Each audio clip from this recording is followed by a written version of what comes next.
Hello again, it's Lock Noob, and I thought I'd picked most of these types of lock, and you know what I mean by these types of lock. I mean these incredibly great looking locks with all these kind of fancy patterns. This one's got sort of a deco style filigree on it. It's just really nice looking lock. It's got a sort of age patina, looks like it's got some I don't know, airbrushing around here. I like the look of them. I know I shouldn't, and yeah, clearly they're probably not going to be great. I mean, it says it's the most popular lock, and if that's really hardened, I'll eat my hat. But leading security, at least it's not saying top security or high security, it's leading security. And the key's interesting as well. It looks like it's some kind of disc detainer profile with this groove running down the middle, but that's really just I don't know, to get around that warding, which looks like a disc detainer, but it's not. It's just a wafer lock inside.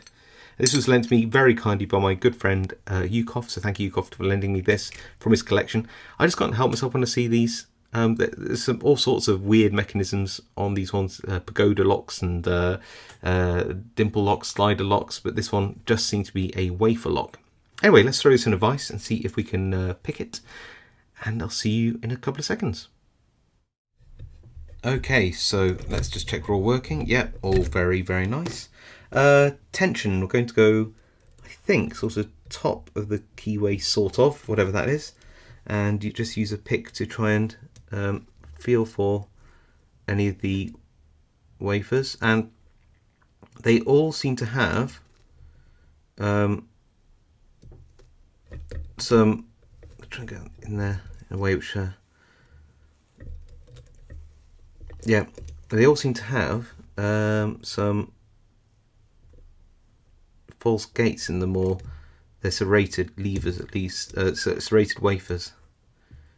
So you can't just go through and set all the wafers in turn. You have to sort of lightly rake the tops of the wafers with the pick, trying to discern whether one needs to just be pushed up a little bit more, and it will give you a click, just like that one did there.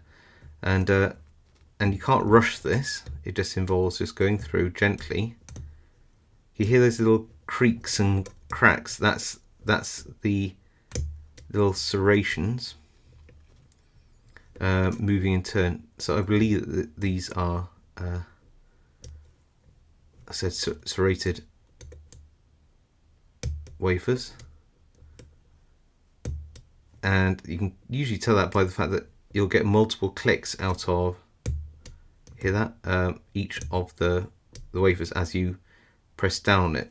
When it's set, they'll normally feel hopefully I can rescue that, put the tension back on.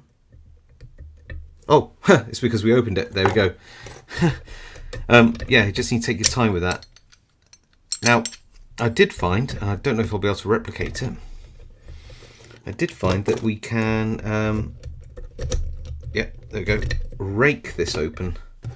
So I might need to put in a rake and then put the tension at the bottom, because there's not much in the room in the keyway, and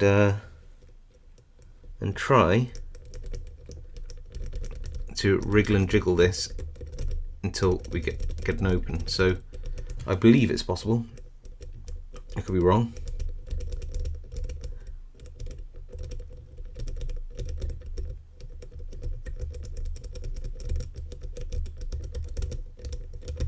And oh yeah, there we go. I got it. My tension tool came out, but it's open again. And there we go. So possible to rake as well. And that was done with this multi-peak rake there, like that. So yeah, it's a very interesting lock. Looks great. Kinbar, most popular lock, leading security, almost certainly very meltable zinc and dubiously hardened. I don't think we can gut this either. Yeah, dubiously hardened shackle, but ultimately, despite all its fanciness, it is just a wafer lock when it comes down to it.